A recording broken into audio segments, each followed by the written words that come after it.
명청대에는 명나라 때 발달됐던 농업과 상공업이 그대로 이어서 발달이 됩니다.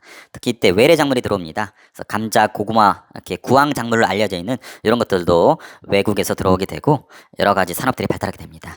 대외 교육에서는 명나라 때는 해금 정책을 실시합니다.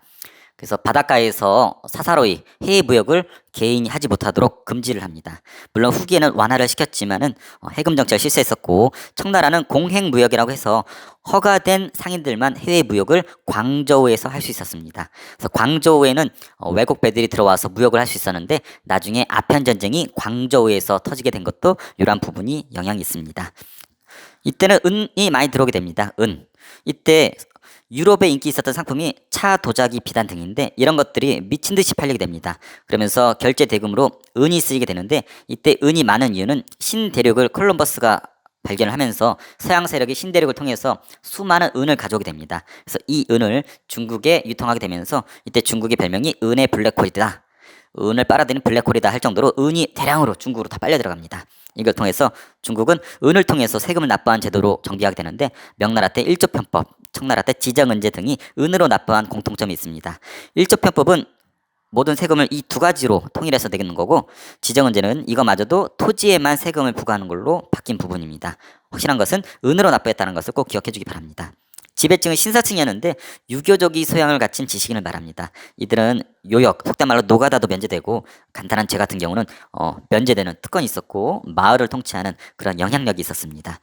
자, 문화로는 유교에서 명나라에서 양명학이 발달했습니다. 지행합일이라는 이론이 있는데 아는 것을 행하라. 그래서 실천을 강조하는 유학, 양명학이 유행했었고 청나라 때는 고증학, 실증적 증거를 통해서 실증적으로 밝혀진 부분만 인정을 하는 연구가 고증학인데 청나라 때 유행을 했었습니다. 서민문화 우리가 알고 있는 이런 서민 소설들도 이때 등장을 했었고 유행했었고 서양 문물이 이때 많이 들어오게 되는데 특히 이 마테오 리치라는 사람이 중요합니다. 이 사람은 중국의 세계관을 깨부시고 싶었나 봐요. 우리 앞서 중화 사상 기억나죠?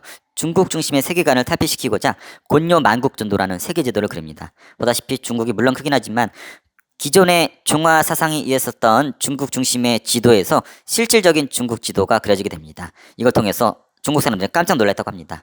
그래서 중국이 세상의 중심은 꼭 아니구나. 중국이 세상의 모든 크기를 다 차지하는 건 아니구나 라는 생각을 하게 되고 천주시리를 전래했었습니다. 천주시리는 천주교 이론을 한자로 정리한 책입니다. 우리나라에도 영향을 끼쳤죠. 자, 최종 정리 들어갑니다. 명청때에는 명나라 때 이래로 농업과 상업이 발달하게 되고 외래 작물이 이때 들어오게 됩니다.